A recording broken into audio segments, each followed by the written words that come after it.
Now, he's the MP for Streatham and the Shadow Secretary of State for Business, Innovation and Skills. He's also a man to watch. I don't need to tell you that. When he was asked why he stopped pursuing a lucrative career in law, he was quoted as saying, "I didn't feel passionate about it. I thought, is that what I really want?" And I thought, no, I want to change the world. Here's a man who's going to change the world, ladies and gentlemen, our special speaker for the evening. Please welcome Chuka Umunna to the stage.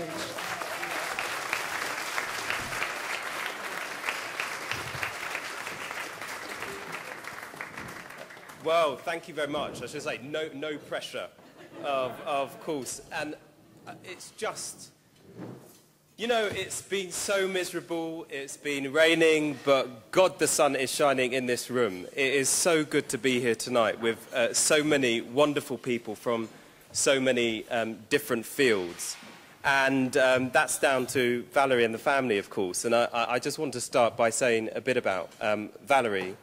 And then I just want to say something about role models before talking about the bursary and doing one of the things that I was asked to do, which was just if I was to, you know, give any words of advice based on my own experience, what words of advice I would give.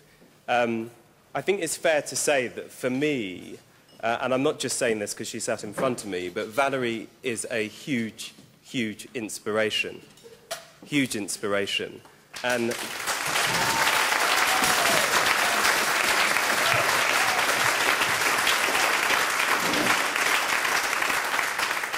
don't worry, the embarrassment doesn't stop there, Valerie. But I actually went and looked at her biography, and I know most of it, but I actually am not just a big fan of hers because of all she's achieved, but she started off working in Lambeth during the 1980s. Oh, in Lambeth Council. And I was thinking, well, Lambeth Council was a bit crazy at that time. And in many respects, for her to now be the UN Under-Secretary General, I think is very appropriate because you would have needed some extreme diplomacy skills to navigate your way around Lambeth when Valerie was working there. But of course, I think the big momentous time for me was the 12th of May 2003 when I heard, I was actually at work at the time, and someone texted me and said, "You'll never guess what. We have our first black female cabinet minister in Valerie." And I literally leapt, I think my boss thought I'd gone a bit crazy, but I leapt off the chair and just said, yes! And the thing is that the fact that Valerie is a trailblazer, if you like, and achieved it, said to me and many others that we could aspire to do the same. And actually the beauty of the appointment was that the reason Tony appointed Valerie into the position as Secretary of State for International Development wasn't because she was black. It was because she was damn good. And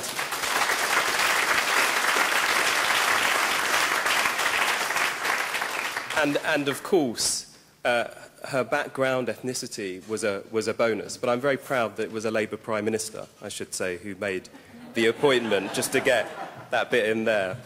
But of course, role models are incredibly important. I don't think you can underestimate the impact that role models have, particularly on our young people. And that's one of the reasons, frankly, why when I was standing to become the Member of Parliament for my constituency, I spent a lot of time going to my secondary and primary schools, talking to young people about what it was that I was doing, even although the majority of the young people I was speaking to would not have a vote at the election that I was standing in. But I thought if I don't get elected, at least I may have done something to inspire them to maybe try and do the same.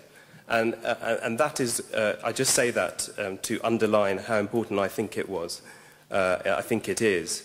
And for me, my main role model, because you know, when I was thinking what I was going to say tonight, my main role model, of course, was my late father. And he arrived in this country in the mid-1960s. He arrived at the docks at Liverpool, carrying a suitcase on his head, because that's what, you know, he was familiar with. And he arrived with no money. And he borrowed the fare. Somebody lent him the fare. I mean, you have to reflect on whether that would happen now. But someone lent him the fare, complete stranger, to come to London, where he was to take up lodgings with friends, fellow Nigerians also here, and worked his way up from beginning by washing plates in restaurants and washing cars. Washing cars in particular was fantastic because it was limos that he washed. So after he'd finished washing them, he could sit in the luxury of the limo studying for his business and accountancy exams. And that is absolutely true. That was one of the best jobs for him. And of course, he was studying at evening school. Now, he worked his way up from that to running a very successful import and export business, importing and exporting goods from West African countries and Europe. But the thing is, I mean, he came from nothing, but what he drilled into me is if you think you're going to get all of this, and what he was referring to was the nice house we were living, the cars and all the rest of it, you're going to have to work very, very hard. And it starts with your education, it starts with what you're doing now at school, and it will continue through all those years of education you've got ahead of you before you enter the workplace. So it was drilled into me. I was absolutely brainwashed when it came to how I thought about education and what it was going to give me. But the other thing that he really did for me is that he always emphasized to me that I was the best and that actually I could go and do it. And whenever I do assemblies in my constituency, and by the way, it is a fact, I always tell my young people, you are the best. You are the best, because I don't think they hear it enough. Because what that does, it gives you a confidence and a belief that you can do it. And when I was 7 or 8, and this is a time that the school system, frankly, was failing black boys. This is in the 80s. My parents were told, because I was a slow learner and a slow starter, they were told he's going to find GCSEs really difficult. Not sure you want to put him through A-levels. And university isn't an option for this young man, I'm sorry. And that's what my teachers were telling my parents when I was 8 years old. And they never told me, but my father was continuing through all of this to tell me, you are the best I know you can go on and achieve. And they carried me through. And luckily, they actually took me out of the system in Lambeth, which was just, as I said, failing young black boys in particular at that time, and put me into an independent day school in southeast London where I flourished. Now, I say this because for me this highlights why what the bursary does matters. Because my father had got on. I don't come from his background. I have a very privileged background in comparison to my father, but because of what he had, I had the opportunities, because frankly, he could buy my education to open up those opportunities. And of course, through the education and on my maternal side, we have lawyers and bankers and all the rest of it, we had access to those networks, which undoubtedly helped me go on to work in Herbert Smith. And what the bursary does, why it's so important what it does, it opens up what essentially are still closed circles in this British society of ours. And it provides access to so many of the young people in this room to opportunities that they otherwise wouldn't have. So I have to confess, until Valerie emailed me from New York to ask me to speak at this event, I didn't realize that the Amos family was doing this, but thank God you are. We really, really need it. Even now, after so much progress, we need it more than ever. Now, just in terms of the kind of bits of advice I suppose I would give, and I kind of feel slightly nervous about this because, there are many more people who have been around a lot longer than me and probably have much more experience than I have. But I think the things that, if I was to give 4 things that have kind of carried me through, I think the first thing is just have a goal and work towards it. Don't drift. It doesn't matter if you change your mind and you decide to do something else, but have a goal and work towards it. That's one thing I've always focused on. I think the second thing is, and God, I tell you, you need to hold on to this in politics, don't not try and do something for fear of failing, because otherwise you're always going to wonder what would have been.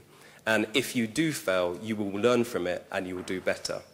So don't not try to do something for fear of failure. And the third thing is stay focused. I think one of the most unfair things about being a young person in our society today is that at these moments when you're doing your A-levels, you're going through university and the rest of it, is when there are so many other distractions. God in his glory has decided to do exams in the summer when everybody wants to be out enjoying themselves. But you have got to stay totally focused. And just to pick up on what Parry was saying, and I'm delighted actually because Parry's just joined my team in the House of Commons as a Shadow Business Minister, and there's not a more appropriate person, I think, to be joining our team. But with these CVs, do remember you need to be asking yourself, what distinguishes me from other people? Because I've been one of those people who's gone through the CVs, and you've got to ask yourself, why are they going to think I'm any different to the next person? And in particular, show why you think that the firm or employer you want to go to work for demonstrate the distinguishing characteristics of that firm. If they think you're just doing a blanket application to 10 or 12 law firms, 10 or 12 investment banks, and you've just put the same thing in, they're not going to think you've been very discerning about what they're about. They're not going to think you want to go there for a particular reason. So do think about USPs, both from your point of view, but also the point of view of the firm. And also another thing, I say this, and lots of us were guilty of this tonight, don't be late for the interview.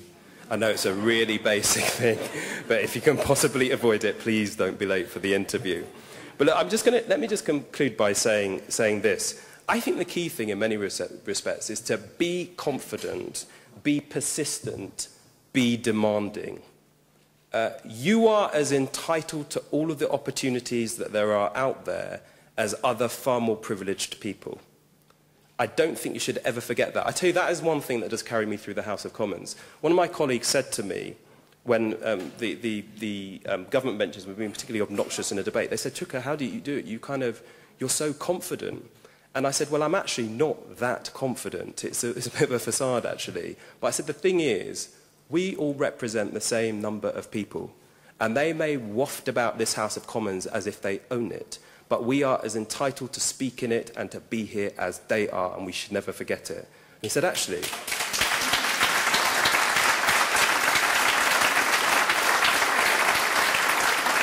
and that is why I say, be persistent, be demanding. You are entitled to these opportunities. And often what carries other people through from different circumstances is that they just have this sense of entitlement. But you are as entitled as them. And what we're determined to do, and I say this particularly to the young people, it is our job to provide you with those opportunities. I see that as a policymaker, as my fundamental mission. Because, and often this is attributed to Hillary Clinton wrongly, because it's a Nigerian Igbo saying, it takes a village.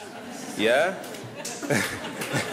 It takes a village to raise a young person, and we are that village. So we must step up and deliver for you. And it goes really to the essence of why I decided to go into public life and politics, is because I think, yes, we all want to achieve as individuals, and we want our families to achieve too, but we're mutually dependent, each and every one of us, and we can only do that in the context of a strong society providing the platform and the framework for success. And that's what I think everybody in this room is committed to. So it takes a village, and I'll leave you with that thought. Many thanks.